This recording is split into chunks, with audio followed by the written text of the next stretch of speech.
In 2005, a young woman living in a remote farmhouse who was taking care of her ill elderly grandmother was suddenly awoken from a nap by a loud and crazed screaming. After rushing to her grandmother's room, she saw her cowering under the sheets like a little girl. The young woman, whose name has not been disclosed, shook her grandmother vigorously to get her attention. When the grandmother finally regained composure, she claimed that she saw a red figure standing by the door, one that she could only describe as Satan. The grandmother stated that she has never hallucinated in her life, and that she knows what she saw was real. A 67-year-old retired teacher came to the hospital claiming that she had visions of odd-looking faces hovering over her. But she wasn't going crazy, and laboratory tests also ruled out two common culprits of hallucination: infection and drug interactions. In fact, the patient and her family were so concerned in the days before she came to the hospital, they asked a priest about performing an exorcism. The woman drew a picture of what she saw. The faces had large teeth, eyes and ears, and a horizontally elongated shape like a football. It was determined that the woman had a condition called Charles Bonnet syndrome. Patients with the syndrome may see small people and animals, bright moving shapes, or distorted faces. These hallucinations are purely visual. No sounds accompany them. In 1995, a man named Toma Cariata had just recently lost his mother to cancer. He locked himself in his bedroom for days, completely depressed and devastated. One night, he woke up to the sound of the wooden floor cracking as if pressure was being placed on it. He looked up and saw his mother standing by the doorway watching him. His screams were so loud that his neighbors called the police, who were the ones who got this information off of him. Doctors found nothing wrong with him that would normally cause for hallucinations. As far as anybody knows, he hasn't seen her since. This happened when I was really little and I lived alone with my single mum. She always came to check on me every night when she would get up to go to the bathroom. This one night in particular, I remember waking up thinking I heard something in my closet. I looked up and my mum was at the foot of my bed, giving me a playful wave. She told me to go back to sleep. She then went into my closet and pulled the door until it was just barely open. And she just stood in there, poking her head through the crack of the barely open closet. I remember vividly seeing her eye peeking through the crack at me. I laughed like any little kid would do in that situation, and then fell asleep moments later. When I was eating cereal the next morning, I asked my mum why she was hiding in the closet last night, and she just stopped and gave me a puzzled and concerned look. She told me she hadn't been in the room all night. At first, she assumed somebody had broken into the house, but she soon realised it was some kind of hallucination or dream. Since this experience, I have only had 2 other hallucinations, neither of them as vivid or as creepy as this one. I used to be a trucker and would do a lot of late night runs. I usually had my coffee to keep me going through the night, and even then it would still be tough. This night, however, I didn't have my coffee, and things weren't going so well.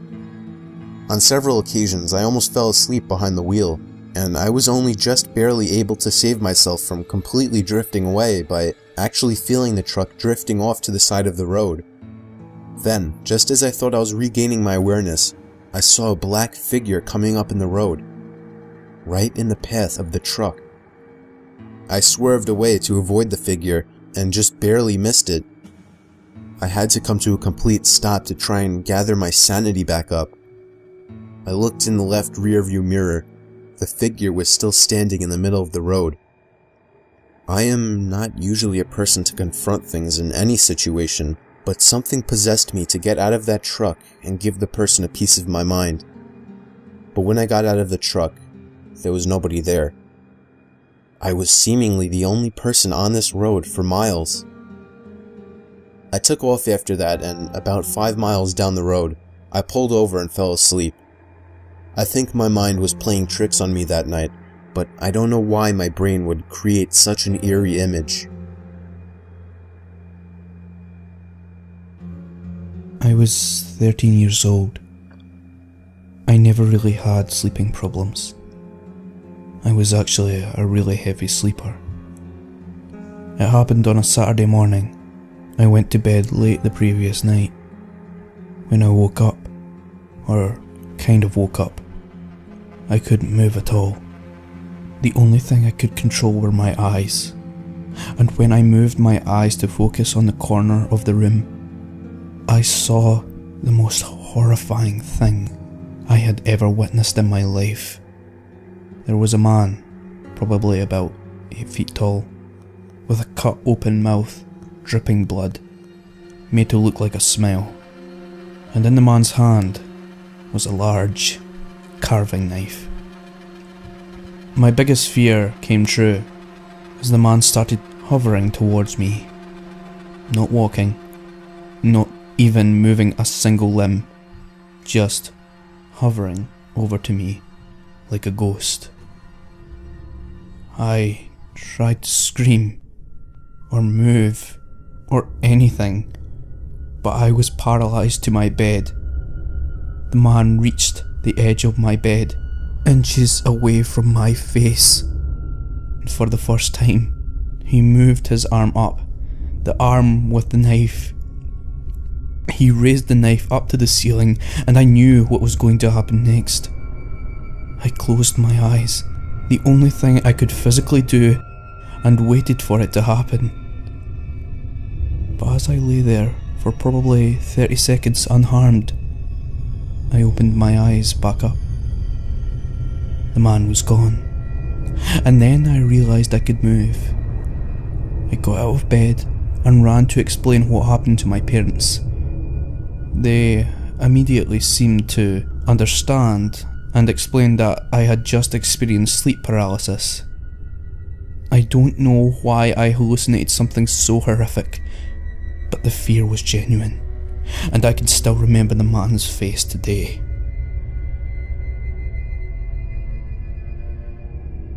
Being a single mother and having to work 2 jobs, I always have to hire a sitter to watch my 3-year-old son. I have a long drive from my second job, and on a few occasions I've almost fallen asleep behind the wheel from exhaustion.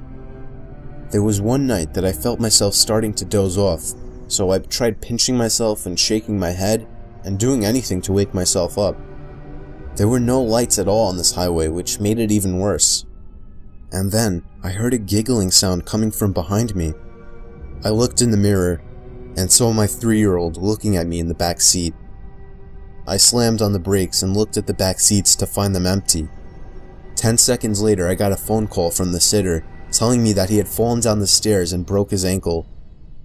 I was fully awake after that and sped home. To this day, I still believe because of this that mothers have some kind of sixth sense when it comes to their children.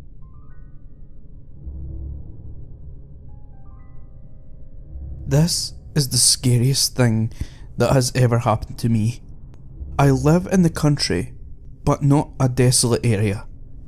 I had a decent amount of neighbours that were close enough. There was still woods in all directions though. I was home alone as usual one late night, when I heard a legit scream coming out in the woods. I went outside into my backyard with a flashlight just to take a look through the trees. This was late and nobody was still up, and all the lights were out. Shining the light through the trees, I froze when the light landed on a tall figure, probably twice as tall as me, and it had some kind of long trunk hanging from its face that went down to its waist, almost like an elephant. It was moving in some kind of creepy march in my direction. All that I could see from it was blackness. There was no colour to it. I walked backwards into my house and slid the door shut, still looking in the direction of the thing, but it was gone. It completely vanished from sight. I still sincerely hope what I saw and heard was just in my head. You can see some weird things when you're tired, but the thing about this story, I wasn't tired. Me and the family were on vacation to some resort in a very rural area of Pennsylvania to make the setting creepier. There weren't many young people there for me and my brothers to hang out with. It seemed like more of an adult resort. But then one day when I was walking outside of the main lodge of the resort, I for some reason looked up to a window on the second floor and saw a teenage girl looking down at me. From that distance, she looked kinda cute, so I gave her a wave, but she didn't show any sign of reaction, so I just moved on. However, later that same day, I was so bored that I was sitting on the swing set at the little playground of the resort, and that's when I saw the same girl again. She was a little ways away from me down past the playground, close to the tree line, and she was just standing there staring at me. Being a teenage guy, my hormones controlled my body, and so I got off the swing and began walking over to her. As I started getting closer to her, I realized she wasn't as cute as I thought she was. There was something about her face that just gave off a creepy vibe. I can't put my finger on it, but if I had to say, I think it would have to do with her eyes and her mouth. I'd say once I got about halfway over to her, she turned around completely and ran into the woods. And I mean she full on ran into the woods. I stopped in my tracks, completely turned off. This girl seemed like a freaky stalker. I didn't see her the rest of our stay at the resort. During the car ride home, miles and miles away from the resort, I was thinking about her. How maybe if I followed her into the woods I could have gotten laid, even though there was something off about her face. But then what I saw next made me feel like my heart dropped into my stomach. Looking down ahead, I saw the same girl standing by the tree line on the side of the highway. As we sped past her, I saw her head turn so that she was always looking right at me, even through the tinted minivan windows. I asked my parents if they saw her, and they just responded, "Saw who?" Soon afterwards, I accepted that it was all in my head, and that the girl was never even there. I can tell you from experience that sleep paralysis is the scariest thing you can go through. I was 19 at the time, and unlike most other people, I had experienced sleep paralysis 3 times in my life. But on one horrible night, it happened a 4th time, and it was much worse than any other time, or anything in my life for that matter. I opened up my eyes just as the morning sun began to peek its light into my somewhat opened blinds, but I found myself unable to move. It's already a hellish experience enough, but what I saw only made it an emotionally scarring experience. There was a little girl standing by the wall staring me down. At least I assume she was, because her eyes were nothing but black. Anyone's neutral response would be to jerk up and scream or attack, but I couldn't do anything. The girl then started taking giant exaggerated steps, stretching her legs more than humanly possible. She reached my bed and stopped, and finally she threw her hands around my throat and squeezed. And I couldn't breathe. She was choking me, and in reality, I could not breathe. I thought I was going to die, and I couldn't do anything about it. I was completely helpless. And then, just as I felt as if I were taking my final gasps, my hands jerked up and I hit myself in the face. The girl was gone, and I was fully awake. I felt like I had been underwater for a whole minute, gasping for air. I had been genuinely cut off from breathing in air. But that wasn't even the scariest part. What I find the most terrifying, and you can only understand if you've experienced something like this yourself, was watching that little girl with her hands around my throat, choking me almost to death. And just sitting there, watching and feeling it, unable to do anything.